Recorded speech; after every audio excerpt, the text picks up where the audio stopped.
Quand j'ai décidé de me replonger dans l'univers des shoujo, il y a un nom qui est revenu à peu près 1 milliard de fois. Et vous vous en doutez, c'est évidemment celui de Nana.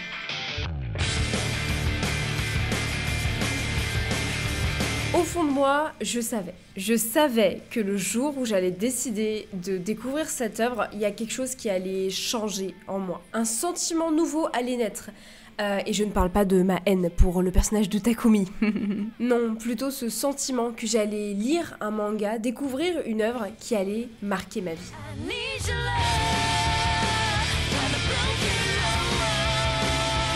Et pourtant, c'était pas gagné. Parce que, oui, je fais partie de ces gens qui ne lisent pas de shoujo. Car ce sont des shoujo. Voilà.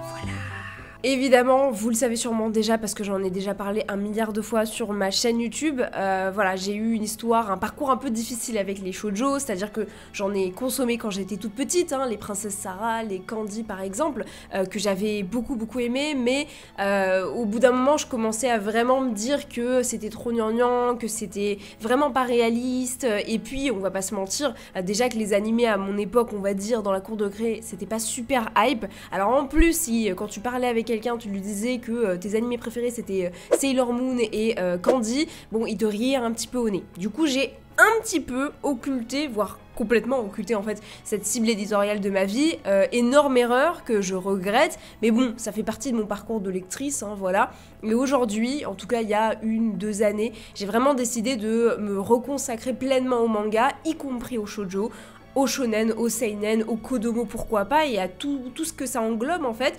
Et c'est pour ça en fait que j'ai failli passer à côté de ce chef-d'œuvre qu'est Nana, dont on va parler aujourd'hui. Et pour le coup, je pense que c'est vraiment ce genre d'œuvre qui fait changer les esprits, et c'est pour ça que je voulais vous en parler aujourd'hui. Cette vidéo du coup ne sera pas du tout consacrée à l'influence, à la portée qu'a eu Nana ou son autrice Ai Yazawa, parce qu'il existe déjà de très belles vidéos à ce sujet, en plus en français, donc je vous invite à aller les voir.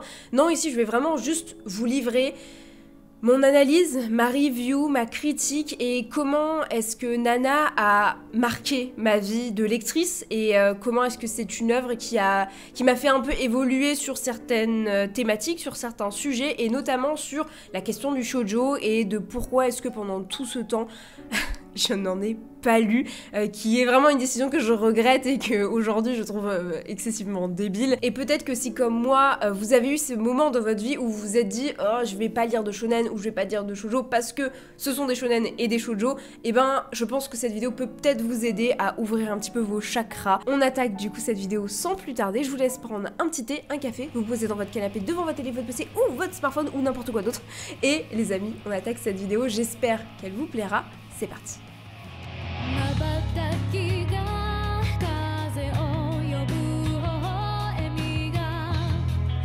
Alors que Nana décide de se rendre à Tokyo pour y rejoindre son petit ami Shoji, elle fait la rencontre d'une jeune artiste dont le rêve est de devenir chanteuse professionnelle. Son nom, Nana. Et oui, les deux jeunes filles partagent le même prénom et vont rapidement se lier d'amitié, bien que complètement différentes. Le hasard fait d'ailleurs qu'elles convoitent le même appartement, elles décident donc de s'y installer ensemble afin de faire quelques économies évidemment, mais c'est surtout le début d'une grande histoire d'amitié. Avant d'entrer en profondeur dans ma review de Nana, j'aimerais quand même remettre un peu de contexte dans tout ça. Nana, ça a toujours été, du plus loin que je m'en souvienne, l'œuvre qu'on m'a le plus recommandée et conseillée quand on parle de shoujo. Je crois que juste derrière, il y a Fruit Basket, mais vraiment Nana, c'est le nom qui m'a le plus été recommandé sur tous mes réseaux sociaux, sur YouTube et un peu partout, même en général quand je rencontre des gens, que ce soit en convention ou des potes à moi, etc.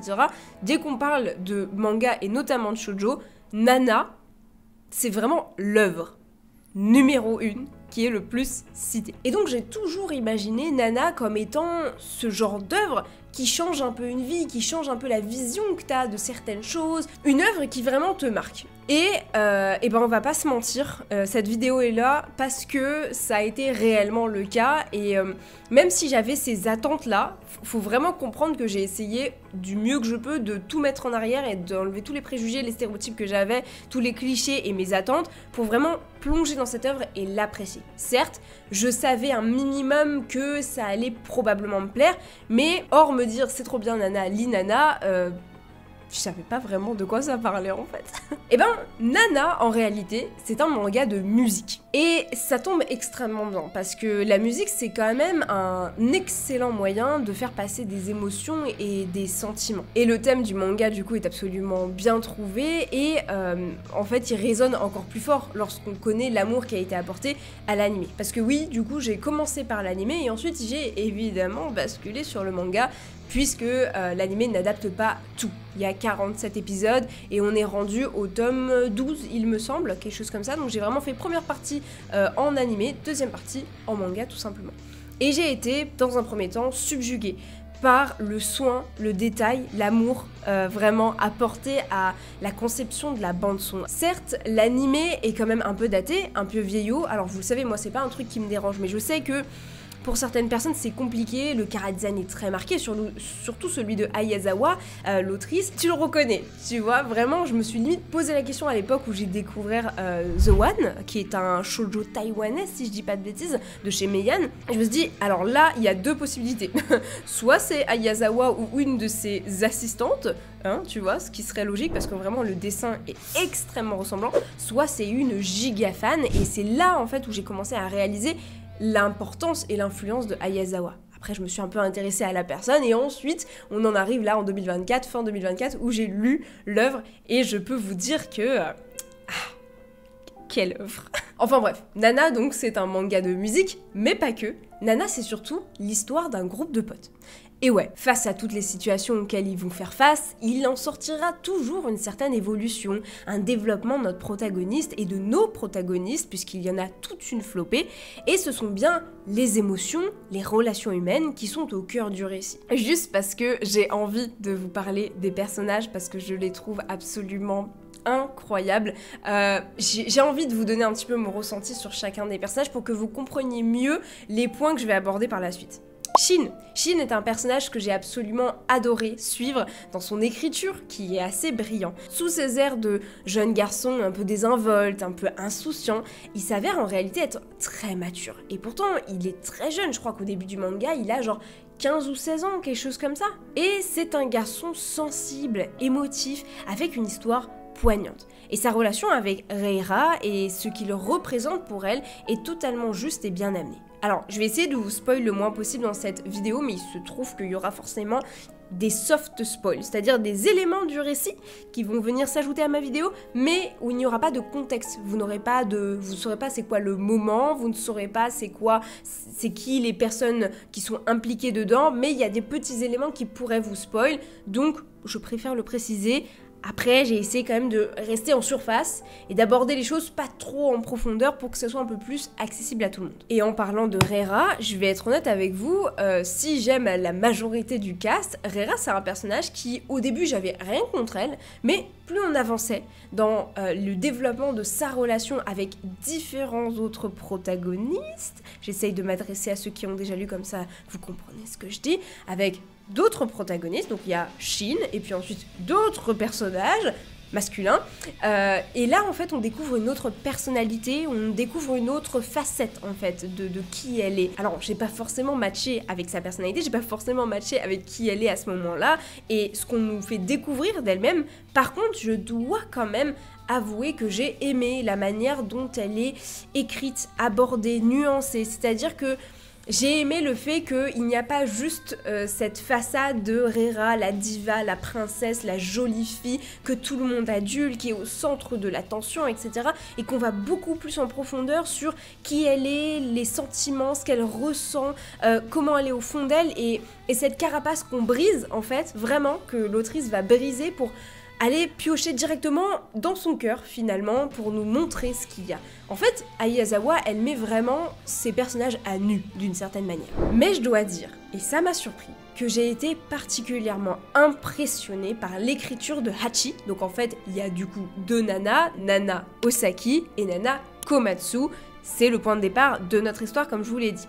Et Hachi est le surnom qu'on donne à Nana Komatsu, puisque c'est un peu la nana numéro 2. Et oui, durant une bonne partie de l'anime, je ne pouvais pas la supporter. Elle représente tout ce que je n'aime pas. Elle est naïve, c'est une fille qui tombe amoureuse comme on change de chemise, elle a besoin tout le temps qu'on la protège, elle est super féminine et tout le temps super expressive, mais de manière presque infantile en fait.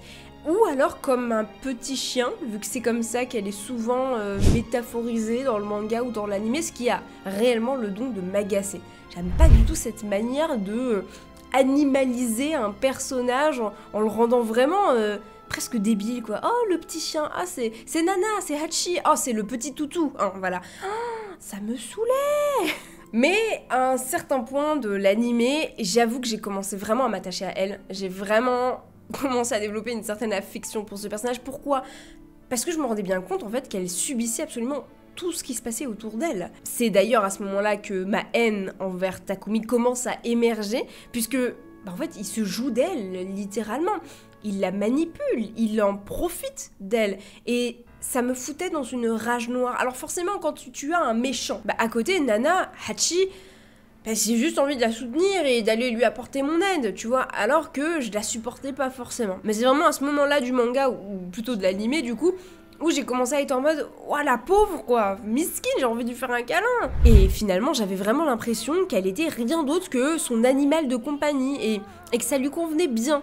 Mais j'apporte la nuance qu'en commençant à lire le manga, je trouve que, enfin en tout cas je me suis rendu compte que l'anime avait un petit peu occulté une partie de son écriture, ou du moins l'avait mise en retrait. Après, il y a aussi le fait que, bon, son développement se fait vraiment sur une très longue période et est ponctué par certains événements, et du coup forcément dans l'anime, on en est à un moment on va dire où elle commence juste à réaliser que ce qui lui arrive, c'est pas forcément très cool. Oui, car Hachi est une femme qui en réalité est totalement consciente de ce qu'elle vit.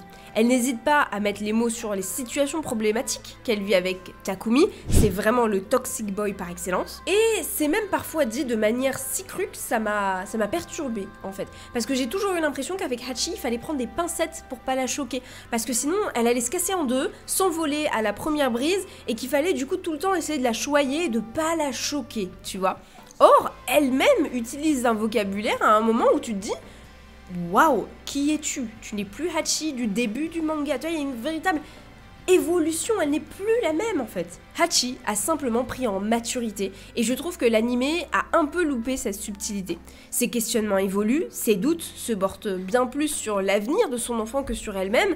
On sent qu'elle devient adulte et beaucoup moins égocentrée. Au début dans l'anime, je suis désolée mais c'est vraiment l'égoïsme par excellence, cette fille, hein, c'est pense qu'à elle, elle comprend pas ce qui se passe autour d'elle, elle n'arrive pas à analyser ou alors elle ne veut pas analyser, enfin... Au début, vraiment, Hachi, j'étais en mode bon, je continue à regarder parce que j'aime bien la vibe, j'aime bien les autres personnages, etc. Mais c'est vraiment pas mon personnage préféré. Or, plus le manga avançait, plus je me rendu compte que mais tu es la femme que tu penses être et putain, mais courage en fait. Courage, Hachi, parce que tu vis quelque chose qui est absolument horrible et tu gardes la face, t'arrives à tenter de recoller les morceaux et t'essayes de pas baisser les bras en fait. Et vraiment je l'admirais grâce à ça, tu vois. Elle avait vraiment du courage, vraiment beaucoup de courage. Et puis, on va pas se mentir, cette situation qu'elle vit, cet homme, elle les a choisis finalement. Elle a fait le choix de cette vie-là. Parce que pendant longtemps je me disais, bon elle subit, elle est passive, on lui impose tout ça. Mais non en fait, plus on avance dans le manga, plus on se rend compte que en fait, elle est totalement consciente de ce qui l'entoure et elle a choisi de vivre ce qu'elle est en train de vivre, malgré les conséquences négatives que ça pourrait engendrer sur elle notamment. C'était sûrement le mieux à faire pour le bonheur de son enfant, mais pas forcément pour elle. Alors, elle endure en silence. La manière dont est décrite Hachi, elle est aussi brutale que réaliste, d'une certaine manière. Malgré tout, comme je le disais, elle cherche à trouver un équilibre, elle cherche à trouver son bonheur, elle ne baisse pas les bras, elle essaye de trouver dans les petits détails de la vie de tous les jours, dans sa relation avec Takumi, elle essaye de trouver des petites choses et de s'accrocher à certaines choses pour réussir à tenir et à pas péter les plombs finalement. Parce que moi je pense vraiment que si elle avait pas eu des choses auxquelles s'accrocher, que ce soit ses amitiés, ses relations ou son enfant à naître, elle aurait pété un câble, la Miss, hein. Et à l'inverse, du coup, et c'est ça qui est vraiment incroyable dans Nana, c'est que j'ai tout de suite matché avec justement l'énergie de la première Nana, Nana Osaki, qui est une fille forte, avec un caractère bien trempé, qui sait ce qu'elle veut, qui veut se donner à fond, mais au fur et à mesure, on se rend compte qu'elle n'échappe pas au fait d'avoir des défauts, comme tout le monde finalement. Son égoïsme est mis en lumière, ce syndrome de vouloir et penser qu'elle est le centre du monde et que tout tourne autour d'elle. Oh là là, qu'est-ce que ça m'exaspérait ça, surtout quand on la voit avancer dans sa relation avec Ren, on sent qu'il y a une certaine fierté, parfois, très souvent, mal placée, et on la sent un peu perdue. D'un côté, elle veut être avec Ren, mais elle ne veut pas complètement dépendre de lui. Mais d'un autre côté, elle est totalement consciente de ne pas pouvoir vivre sans lui. Nana, c'est un personnage en fait qui prend du temps à se dévoiler. Là où Hachi semble être un livre ouvert dès le début, et en fait se complexifie par la suite et montre des remords, des regrets, et montre qu'elle prend en maturité. Là où, je suis désolée, peut-être qu'on pourra en débattre dans les commentaires, mais pour moi, Nana, au début, c'est la figure de la femme badass, forte, qui prend sur elle, qui a une carapace de fer de ouf et tout, et plus on avance, plus je la vois se décomposer, en fait. À la fin, Nana, c'est plus que l'ombre d'elle-même, elle est égoïste, parfois un peu... Elle a cette envie de vraiment être au centre de l'attention, elle se sent mal, on sent qu'il y a des regrets, on sent qu'il y a des remords des fois parce qu'elle a des pensées. Quand on écoute ses pensées, on lit ses pensées, parfois elle dit des choses et pense des choses qui sont vraiment pas cool à l'égard de ses amis, et cette jalousie de temps en temps également, et cette incompréhension que les gens ne soient pas aussi proches d'elle qu'elle voudrait qu'ils soient, et qu'ils ne lui donnent pas autant d'attention. Enfin, il y a vraiment cet égocentrisme en fait autour de Nana, et c'est vraiment quelque chose qui arrive au fur et à mesure du manga, au fur et à mesure de l'œuvre. C'est pas pour autant que je n'ai pas apprécié le personnage, au contraire. Mais je dois avouer que ça m'a surpris, en fait, de la voir aussi évoluer vers ce truc-là, en fait, vers ce truc un peu plus sombre, un peu plus complexe, mais aussi, pas très bienveillant. En tout cas, les deux personnages sont nuancés et sont écrits avec beaucoup de soin, beaucoup de détails, et j'aime parce qu'on peut s'identifier soit à l'une, soit à l'autre, et en fonction des périodes qu'elles vont vivre, des événements qu'elles vont vivre, on peut aussi être en mode « Ah bah à ce moment-là, j'aurais peut-être réagi plus comme Hachi, et à ce moment-là, j'aurais peut-être plus réagi comme Nana, tu vois. » Et c'est vraiment là tout le génie, en fait, de l'autrice, c'est qu'elle arrive vraiment à dépeindre des personnages réalistes, qui changent, qui évoluent. On est tous comme ça, on a tous nos périodes où on est insupportable, ou des fois on est, je sais pas, au bonheur ultime, ou des fois on est vraiment dans des phases absolument horribles, où on est au down de ouf. Donc, les personnages de Nana, c'est cette nuance, c'est cette complexité-là, en fait.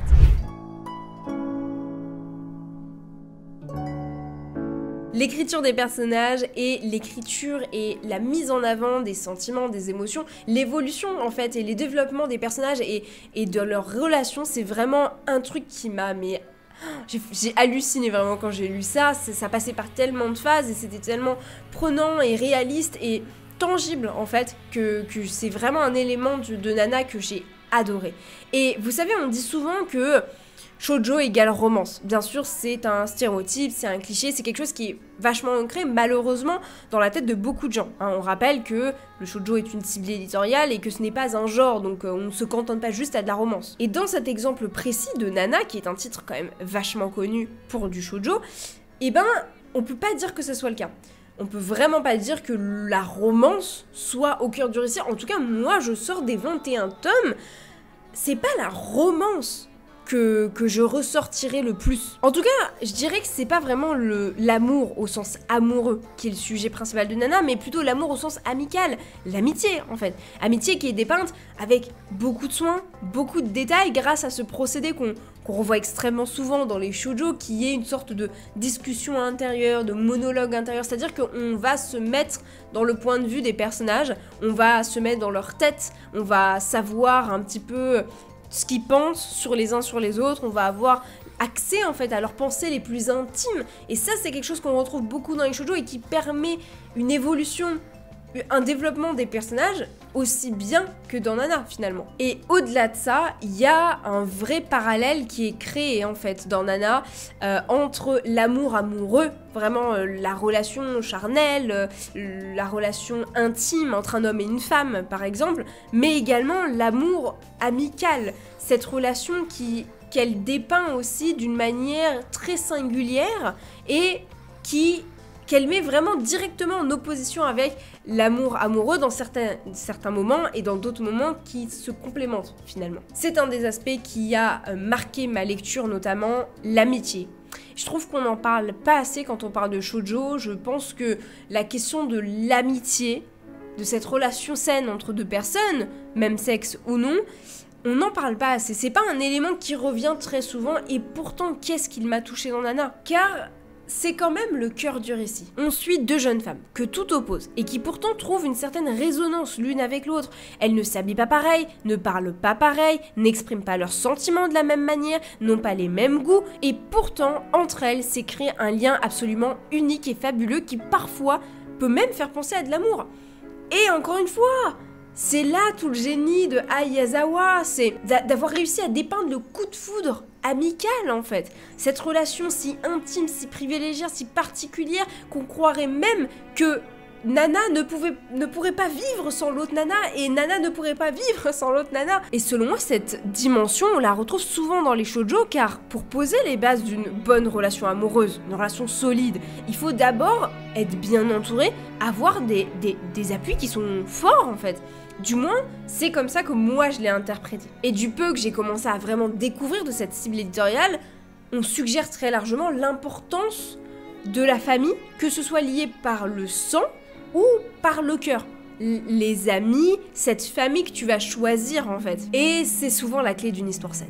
Dans Nana, c'est encore plus explicite avec cette idée de groupe de musique. Les musiciens entretiennent des relations vraiment particulières entre eux à la manière d'une famille. Il y a cette idée de on ne se lâche pas, on est ensemble dans l'adversité comme dans les moments heureux où tout va bien. Et lorsque le manga décide de se plonger vraiment dans les origines du coup familial de Nana, l'œuvre elle prend un peu une tournure plus sombre. Pourquoi Nana a été élevée par sa grand-mère ? Sa mère l'a-t-elle vraiment abandonnée ? Que lui est-il arrivé ? Autant de questions qui remettent en fait la place de la famille au centre du récit, tout en nuançant sur son importance dans la vie de nos protagonistes. Et oui, parce qu'on comprend très vite en fait que nombreux de nos héros, de nos personnages, ont des parcours familiaux assez chaotiques. Et c'est ce qui a fait ce qu'ils sont aujourd'hui aussi. Et Nana, c'est l'histoire d'une bande de potes en fait. Et dans cette bande de potes, il y a des gens qui ont des familles qui sont un peu brisées, qui ont eu des moments de vie difficiles et qui trouvent du réconfort au sein de cette nouvelle famille de musiciens du coup. Certes, c'est pas toujours rose, il y a des engueulades, il y a des disputes, il y a des break-up, il y a des non-dits, des moments de regret, tout ça, ça existe, ça fait partie de la vie, ça fait partie d'une famille, finalement. Mais Ai Yazawa, elle met toujours un point d'honneur à autant montrer les belles facettes, les beaux moments, ces moments où t'es au comble de la joie, comme les moments les plus sombres, les moments presque tragiques, et des mauvais côtés. Et des mauvais côtés, et ben il y en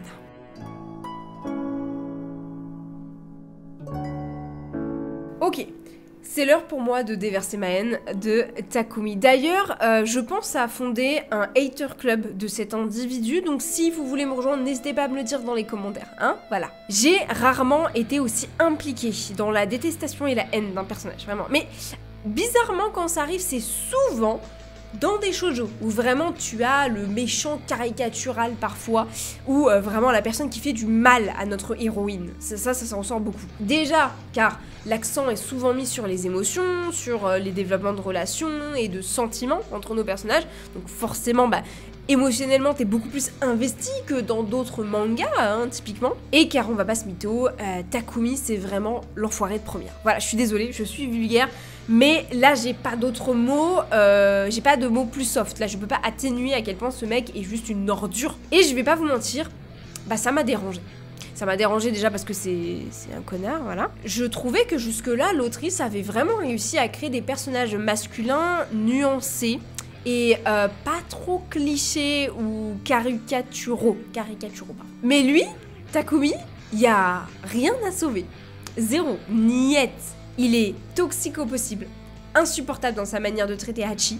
Il manipule, rabaisse, ridiculise, ment sans jamais se remettre en question. Non, rien, vraiment il n'y a rien à sauver, je vous assure. Autant j'adore le détester, j'avoue, j'ai bien apprécié ces moments-là où je le tapais dessus, tu vois, même s'il me donnait envie de casser ma télé des fois. Autant j'ai vraiment été surprise que l'autrice le dépeigne de manière aussi froide, d'une certaine manière. J'ai pas bien compris pourquoi est-ce que le personnage était aussi unilatéral. C'est vrai que t'as l'impression qu'il est méchant pour être méchant, imbuvable pour être imbuvable, qu'il n'y a rien qui soit atténue la situation, soit donne du contexte.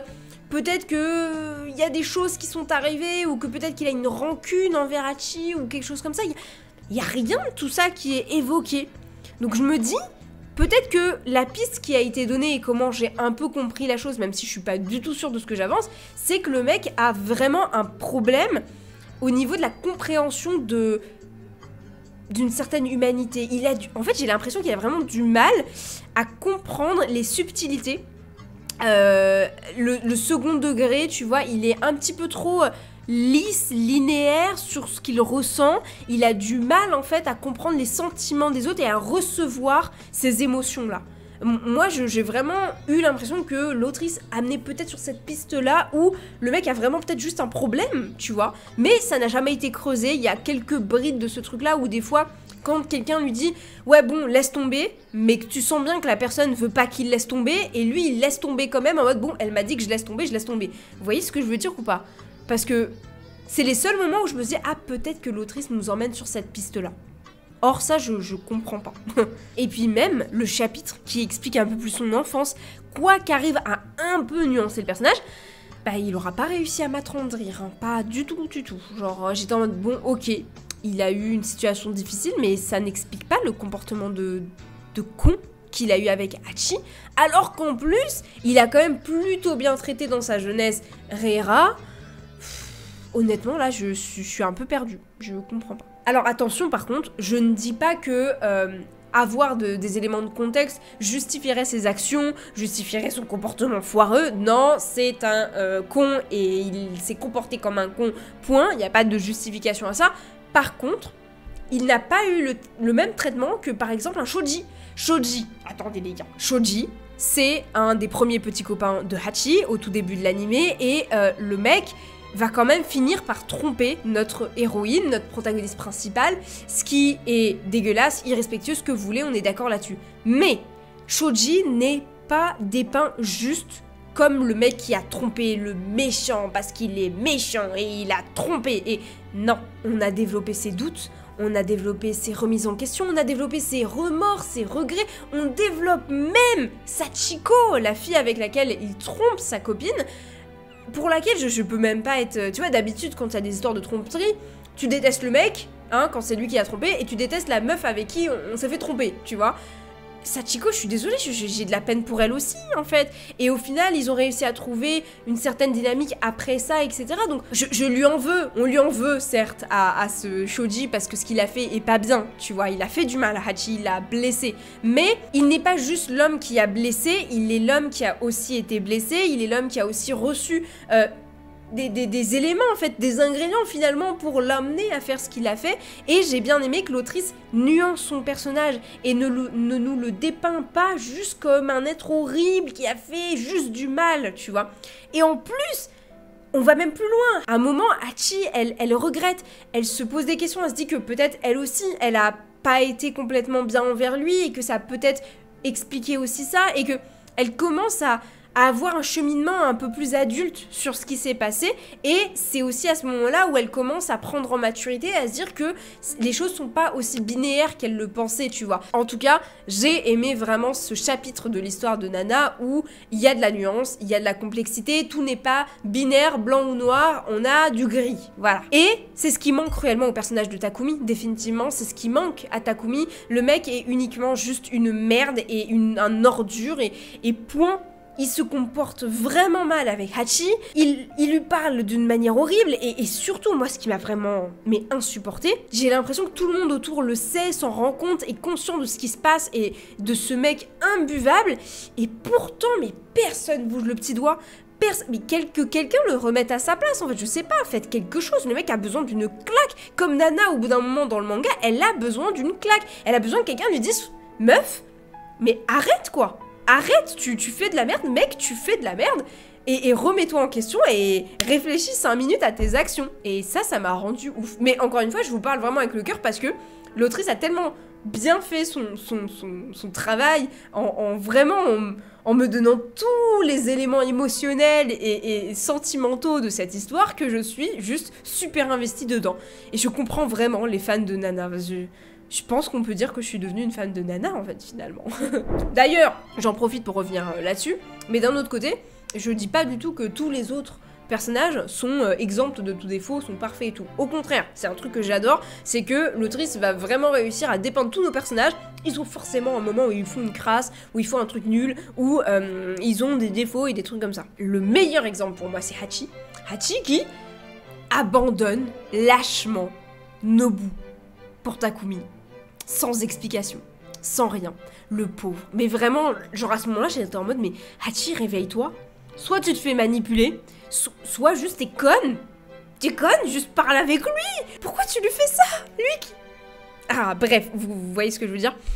Et du coup, c'est quand même notre héroïne, c'est quand même notre protagoniste principale, et elle fait des trucs des fois, je suis pas d'accord quoi, je suis vraiment pas d'accord. Et ce qui est génial, ce que je disais tout à l'heure, c'est que on va vraiment faire évoluer ça. À un moment donné, elle va se remettre en question, elle va se dire que bah elle l'a blessé, Nobu, elle a fait des choses, elle a pas pensé à lui en fait finalement, elle a pensé qu'à elle a été égocentrique à ce moment-là, et elle l'a blessé, et elle s'excuse, et elle essaye de trouver une manière de... Mais c'est difficile aussi, parce qu'on voit qu'elle a du mal à parler avec Nobu, on voit qu'elle l'évite, elle sait pas trop où se placer, parce qu'elle sait qu'elle a été en tort là-dedans. Donc, j'ai vraiment aimé cette manière-là de dépeindre, en tout cas, autant les belles facettes de l'humain, finalement, que celles qui nous font grincer des dents et les plus sombres. Voilà, même pour des personnages secondaires, hein, Miu, par exemple, qui arrive à s'étaler dans le récit, elle arrive au tome 11 ou 12, je crois. C'est vraiment, on sent que c'est un personnage qui va aider simplement au développement de Yasu, mais elle a quand même sa personnalité à elle. D'ailleurs, moi j'ai vraiment eu cette impression que Miu était un peu l'incarnation du lecteur, c'est-à-dire que des fois, elle met le doigt sur des choses que j'avais eu exactement la même réaction 2 pages avant, tu vois. Et elle symbolise le truc et elle le dit, mais dis donc, c'est pas normal ce qui se passe là, t'es bête ou quoi? Enfin, tu vois, c'est vraiment ce truc-là que j'ai eu, mais tout ça pour vous dire vraiment que je trouve que le cast de Aizawa est excellent. J'ai mes réserves sur certains personnages, j'ai vraiment des moments où... typiquement, je parlais de Takumi qui, pour moi, était beaucoup trop linéaire, beaucoup trop unilatéral et qui manquait de nuances en fait. Pour moi c'est le cas aussi avec Yasu. Yasu que j'adore, c'est mon chauve préféré maintenant. Yasu je l'adore, c'est vraiment le grand frère, c'est limite la figure paternelle pour beaucoup de nos compatriotes dans ce manga. Le fait est que jusqu'à l'arrivée de Miu dans le récit, pour moi il manque de nuances, de profondeur, c'est-à-dire que c'est le mec gentil qui va aider, qui va être là pour soutenir, pour épauler, qui va prendre la tête, c'est le leader, certes, mais à aucun moment on montre ses faiblesses, on montre... À la limite peut-être Nana. Nana c'est sa faiblesse. On montre qu'il a un problème avec Nana, qu'il est beaucoup trop loyal à cette fille et que ça va l'amener nulle part parce que Nana n'est pas pour lui en fait finalement. Et donc quand Miu arrive, enfin on le voit évoluer, on le voit sortir de cet engrenage un peu toxique en fait et commencer à vraiment battre ses ailes de lui-même finalement. Et ça j'ai adoré, j'ai vraiment adoré. Bref, je pourrais en parler pendant des heures et des heures, mais je vais m'arrêter là parce qu'il est extrêmement tard, ça fait déjà 50 minutes que je tourne et j'ai pas envie que cette vidéo fasse 1 heure les gars, voilà.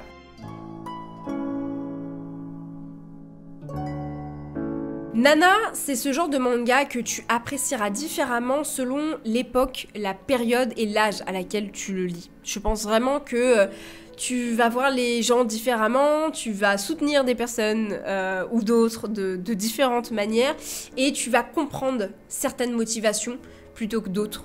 Je pense vraiment que ça joue si tu le lis quand t'es ado, quand tu deviens adulte, quand tu construis ton âge adulte ou quand tu deviens parent, tu le vois d'une toute autre manière. Je pense vraiment que c'est un manga qui est intergénérationnel, mais au-delà de ça, vraiment ton regard évolue sur l'histoire en fonction de ton expérience à toi. Et ça, c'est absolument génial. C'est ce genre de manga qui va te faire passer par toutes les émotions, ça je pense que vous l'avez compris, entre l'amour, l'amitié et tout ce qui est haine et sentiments très très sombres et tristesse et ce que vous voulez.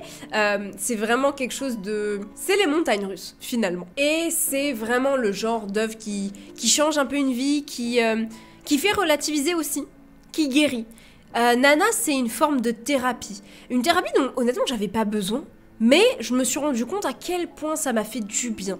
Ça m'a fait du bien de lire Nana, ça m'a fait du bien de regarder Nana, ça m'a fait du bien de voir ces personnages qui ne sont pas parfaits, qui ont des moments de faiblesse, qui ont des moments où ils se montrent durs, où ils sont toxiques au possible parfois. Mais dans le fond, tu aimes les voir évoluer, tu aimes suivre leur parcours, leurs histoires, et tu t'attaches à eux. Vraiment, je pense vraiment que Nana rentre facilement dans mon top 5 manga ever. Je pense que c'est une œuvre que je relirai et je pense que c'est une œuvre qui devrait être lue par beaucoup plus de gens. Enfin, c'est une leçon de vie, Nana. Franchement, c'est une leçon de vie, c'est incroyable, c'est génial, les musiques sont folles, le propos, et j'en ai pas parlé, mais le fait de parler, par exemple, de l'infidélité à un si jeune âge, parce que, attends, nos personnages, ils ont 20, 21, 19, 20, 21, 22 ans, quoi, quelque chose comme ça.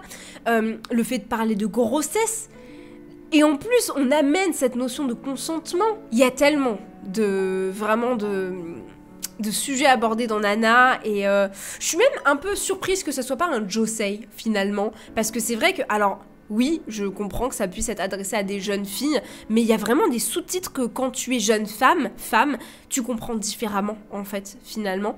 Donc, bon, voilà. En tout cas, j'ai adoré Nana. Je pourrais vous en parler encore pour des heures et il y a peut-être moyen que je refasse des vidéos dessus. En vrai, tellement j'ai kiffé de ouf. Mais je suis trop contente. Vraiment, c'est l'œuvre de l'année pour moi. C'est top 1, même si en vrai, j'ai lu aussi ma guide cette année. Mais je sais pas, c'est pas la même chose. Je suis très contente de vous avoir fait cette vidéo. Je suis désolée, je sais qu'elle dure longtemps, mais je savais qu'elle allait durer longtemps dans tous les cas. Donc, j'espère quand même que vous l'avez appréciée. Si c'est le cas, je vous laisse mettre un petit pouce bleu, un petit commentaire pour me dire ce que vous en avez pensé. Et évidemment, abonnez-vous à cette chaîne YouTube. On parle de manga de manière aléatoire en ce moment, je dois bien l'avouer. Mais voilà, en tout cas, j'espère qu'elle vous a plu et je vous dis à très vite pour de prochaines vidéos.